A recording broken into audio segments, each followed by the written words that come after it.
Dick Durbin is retiring, so you know what that means. It's time to throw him under the bus and run him over. Metaphorically speaking, of course. It's Friday, April 25th, and this is the BennyJ Show's Oh, What a Week.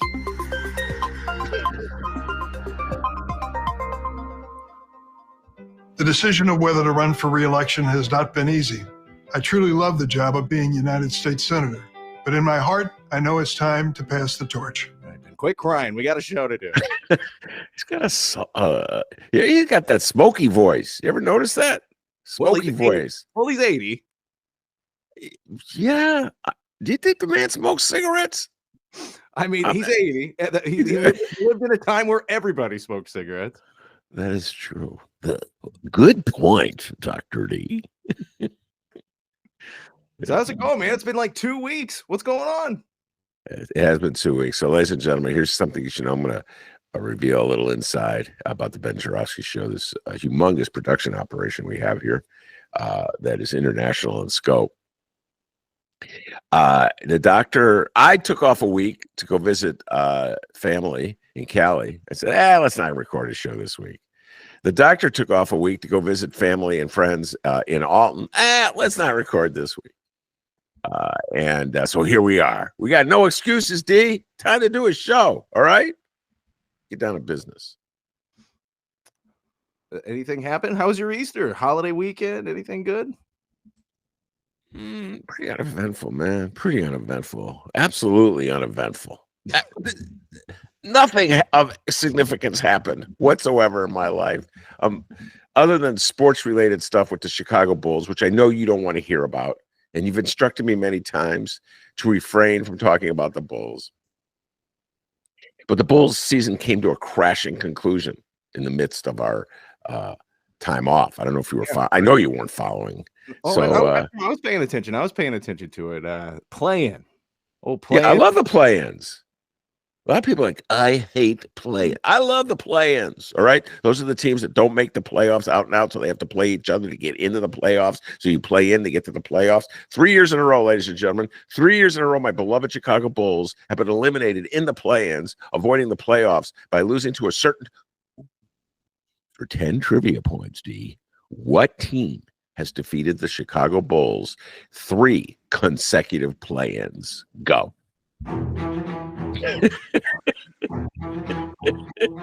So wait, it's 2025. So that means that'd be 2024, then 2020, then 2020. No, 2025, 2024, 2023. Okay, let's just really confuse every listener here. The Miami Heat. Very good. And that's our sounds. I'm getting ahead of the prize. All right, let me do the sound effects. I don't know what that was. Okay. I don't know what that was either. Anyway, they defeat him for the 3rd year in a row. And once again, the Bulls, they come into the game and they're afraid to shoot. That's the key, D. Fear of shooting. Fear of failure. Okay? The Bulls have to change their culture. They need to bring in a guru that tells them, don't be afraid. Take the shot. Even if you miss, it doesn't matter. There's another shot right behind it. Sounds like you're well qualified for this job. I think I am. Ladies and gentlemen, I'm going to swap my career, my burgeoning career in broadcasting, fired from the only quote-unquote real job I ever had in broadcasting. Well, and I know how the NBA works, so we'll be right here waiting for you when you get fired from that gig. So, my God. That is something else. Okay, I just have to say this, ladies and gentlemen. I'm going to go in this riff right here, and there's a political connection. Okay, I'm going to make a political connection out of sports. D is so right. The NBA, the people who run these NBA teams have lost their minds. They're constantly firing coaches. And there's like no rhyme or reason to it. They're these good coaches. The coach who led the Milwaukee Bucks to a championship, fired. Then the guy that they replaced him with, who had him in first place last year, fired. And then get the fans, no offense, but you guys are pretty gullible. You're as gullible as Chicago voters are. I'm going to say, I'm going to really draw you go along. Oh, Ben, I read in some article on ESPN with no names are used, okay? No sources revealed that the players turned against him. You got to get rid of him, okay? My goodness, you just going to fire the guy? They fired. Who else got fired, D? I mean, the Denver coach just won a world championship. Fired. Now they're going to fire this guy that they replaced him with. So coaches are getting fired left and right, man. I do believe it's related to the Trump era. I do believe that, Trump rode the office. What was the show, D? Apprentice. You're fired. So now it's everybody like, you're fired. Yeah. I'm a confession to make, D. What? I never watched The Apprentice. Well, I got a confession to make to you. Uh-oh. If you watch it, don't. Actually, because you'll probably end up really liking it. And I don't think that'll go over well for you. Probably. You're a weird human being. Oh, man, did you watch The Apprentice? We can't talk about it. That's like 20 years ago, by the way, The Apprentice. Anyway, but now they're fired. And then they make it like they did a big deal. Oh, we're going to talk about the Luka trade. Anyway, I'm going to stay focused. I'm not going to go down this tangent with sports too much, but I do believe that we live in this era where people feel they're making significant real change just by firing somebody. And the Denver Nuggets, who fired their coach on the eve of the playoffs, are just as vulnerable as they were before they fired the coach. Firing the coach did absolutely nothing. Did not change, improve the team at all. It never does. Memphis coach, that's another guy who got fired. Memphis is about to get eliminated in a 4-game sweep to Oklahoma. Firing the coach does nothing. But I feel that's where we're at as a society. I feel that people have this belief. It's like this capitalistic belief, D. I'm going to take it deep. That if you just fire someone, if you just exert your authority, if you just show the world, if you flex, that somehow or other you're making a stride, a significant improvement. You're not. You just freaking fired someone. And your team's just as bad as it always was.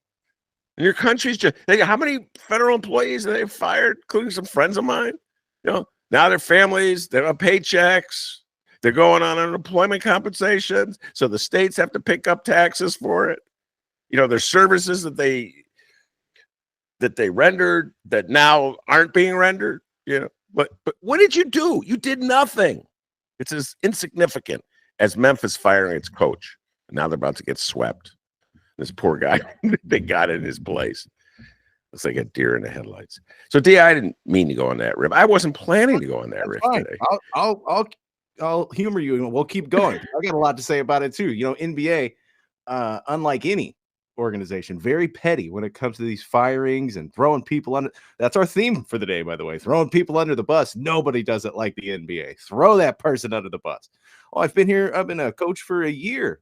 Throw him under the bus. Throw him. I won the championship last year. Doesn't matter. Throw him under the bus. Get under there. They always do it. NBA. Absolutely. Play the blame game. Don't want to really, the organization doesn't want to put their face out there. The owners, just have these people go do it. Throw them under the bus. Dallas. That happened in Dallas. Yeah. Oh my God. It wasn't the coach that was fired. They traded their best player. That was insanity. They got this Nico Harrison guy going out here acting like he's the one that made the final decision. No. The owners did, but this Nico, hey, throw him under the bus. Get under there. Well, that's the other thing. That's the other thing. That's another. I'm glad you said that, D, because that's another analogy, a comparison I can make to where we are politically speaking. Just as the president of the United States doesn't want to take accountability for what he does, just as a mayor in Chicago doesn't want to take accountability for what he does, just as a governor in Illinois doesn't want to take accountability for what he does, no matter what party, what person, you always get some person down below you on the totem pole to take the hit. And the media is more than happy to play along, particularly when it comes to sports. So for years, we saw this in Chicago, where people were mad at Jerry Krause, the general manager, for something that Jerry Reinsdorf, the owner, was the one who initiated. I mean, because Jerry Krause doesn't control the Bulls, Reinsdorf does. So Krause would get pummeled. Oh, he's an idiot. Oh, he's stupid. And everybody leave Reinsdorf alone. The same thing is happening in Dallas. where everybody's picking on Nico Harris. And, hey, he didn't make that trade on his own. The owner did. No, we don't want to criticize the owner. He's got power. We'll just pummel Nico Harris. And it's just like in Chicago, man. Back when in the old days of Rahm. We'll get into Rahm today. I think we're going to get into Rahm today. Rahm, the alderman wanted to criticize Rahm, but they're too chicken because they didn't want to mad at him. They would just go beat up on like his chief of staff or the head of human service. Somebody would come before them and they would show how tough they were by pummeling that person. Meanwhile, I love Rahm. Now they do it's weirdly reversed. Follow me on about to go. I'm totally on a tangent. I'm without a net. But right now, the easiest person to pummel in Chicago politics is Brandon Johnson. Nobody likes him in Chicago, or I should say, well, there's a few people that like him. On the north side of Chicago, there's 8, and I'm one of them. That's it, D. Nobody else. In your neighborhood, nobody likes him. Nobody likes him anywhere. So aldermen, I'm thinking of my good friend Andre Vasquez, they feel free to pummel Brandon Johnson, but they don't want to pummel Brandon's assistants because those assistants are providing them with intel, information. So now they pummel them. It's all reversed in Chicago. It's like you pummel the owner, but you let the general manager going, metaphorically speaking, ladies and gentlemen. Brandon Johnson does not owe this city. So you pummel the mayor and you say nice things about the mayor's financial advisors. The point is, you look for a scapegoat and then you kill the scapegoat, metaphorically speaking. Metaphorically speaking. Yes. Also, NBA, hey, how on earth can you trade a draft pick 10 years ahead? What's going on there? I know. God damn. What? They got to end that, man. About a 2032 draft pick. I'll trade right now. Where are we going? Jump the shark, NBA. I know. They got to end that. So guys are making decisions now. General managers, owners, they'll have no impact. They probably won't even own the team in 10 years, or they definitely won't be the general manager. Some poor schmuck's got to deal with it 10 years down the road. It's the equivalent. Again, I'll bring it back to politics. It's the equivalent of not paying your pension obligations. There you go, folks. Everything I can bring back to Chicago politics. Everything. Chicago politics is just like a metaphor for the world in all aspects. Wouldn't you love to have this guy over for dinner, huh? Makes everything about Chicago politics. All right, let's find out what happened in Chicago and or Illinois this week. We begin in the city of Chicago. And, we begin with our Chicago mayor. The playbook that Donald Trump is. Oh, and we begin with our Chicago mayor. People mocked President Johnson. And we ended up with Richard Nixon. Always. Hold it. What? I knew I was forgetting something.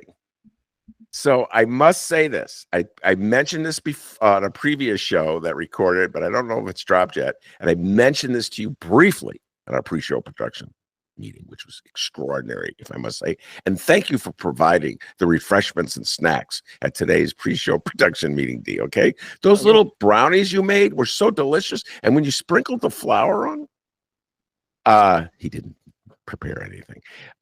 So anyway, we, as everybody knows, we have a website, thebenjarofskyshow.com.